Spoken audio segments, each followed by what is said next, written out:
I serve high achieving women who are tired of dating below their level. And through my signature method, I call it the devotion protocol, I recalibrate patterns so that we can attract emotionally available partners who are ready to meet our depth. I define survival mode as that place that we are when we don't realize our worth, right? Very, When we don't, right? When we don't yeah. realize how valuable we are, everything feels like we're surviving it. Mm-hmm. They get in these long marriages and they endure. And, no one's happy. There's like a low level, miserable treatment. It's not out and out and covert. It's just a very, just a low lying default of abuse, unhappiness, misery. I remember deciding for myself that being in some long marriage, having a traditional family, all of that stuff was not for me. I knew that I was entitled to other things, and I want to make a distinction between entitled and worthy because that's going to be a big crux of the story. I ended up becoming the art director of the Wendy Williams show. I don't know if you remember the Wendy Williams show. Yeah, and that was like the pinnacle of my career. So I had to go back to this fancy apartment that I could no longer afford because I was fired, to my little 6 pound Pomeranian and probably a bottle of vodka in the freezer. And so here's where the story gets a little crazy because at 40 years old, I ended up in a very violent, volatile relationship. Because what I did when I was fired, what I told myself was that because the career thing didn't work out, I desperately have to figure out what makes me valuable as a woman.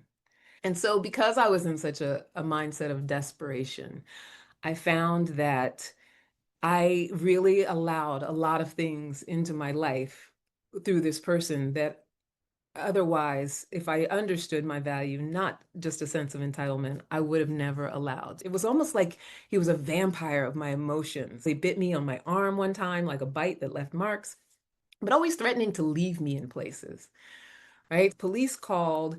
At one point, we went out together and got into one of our usual fights, and we started fighting. Anyone who has ever driven around New York City, we're driving up the West Side Highway, which is the most busy highway. We're fighting. He's grabbing at my hair. I was wearing a wig at the time. Like I couldn't even go and see a doctor without getting diagnosed with depression and anxiety because I just was just an emotional mess. When we did finally get to the moment where I just realized that I don't have to do this anymore, it was, one of the times that he threatened to leave me, he actually ended up stranding me in Queens in a neighborhood that I didn't know.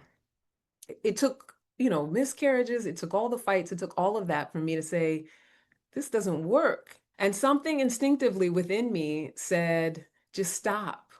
Just stop. Don't fight. Don't let him, what's the word that I'm looking for? Don't let him get you riled up. Just let it go. And what I realized after he left was that even though what I was experiencing was this abuse from him, what I was really experiencing was abuse from myself and not understanding that that I was worthy of not having to do it.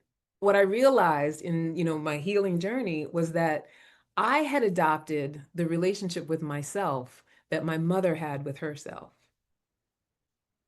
I had become with myself exactly how she was with herself. I always say it's like you get on a different train to the same destination.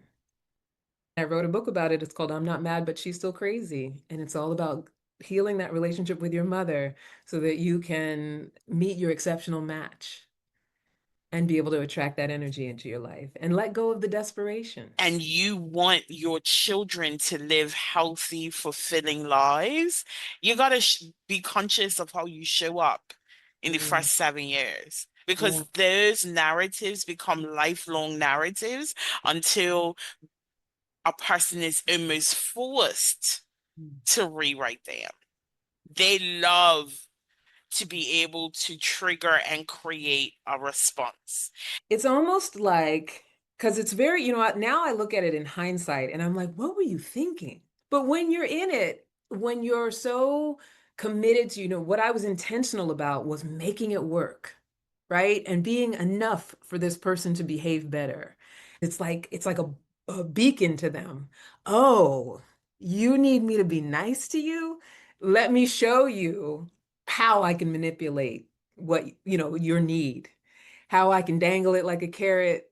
This is what I know to do is take advantage of your need.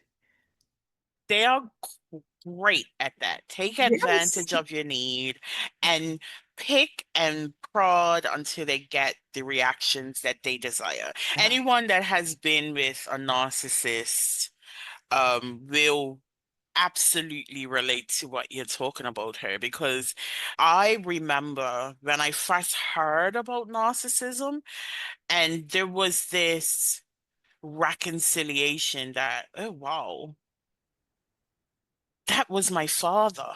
That emotional abandonment was a catalyst for me thinking that that was love, like that I have to fight for your attention has to be love, right?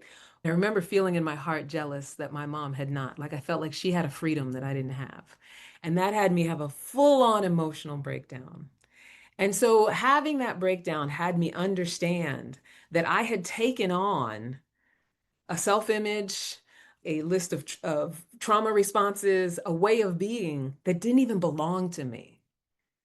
The thing that released me from all that need and desperation and feeling like I have to prove myself to be valuable to other people, and that that's what love is, was the understanding that all of those things that I took on by default, they weren't mine. I remember, someone very early after I had been stabbed by my first husband, someone saying you should forgive him. And I Mm. said, you want me to forgive the person who wanted me dead? Yeah. Tell me how that makes sense. Yeah. But I think what is most important is being able to forgive ourselves. We can't let go of their expectation until we let go of our own. Mm. But as soon as I release it, I get to live under the identity that I choose.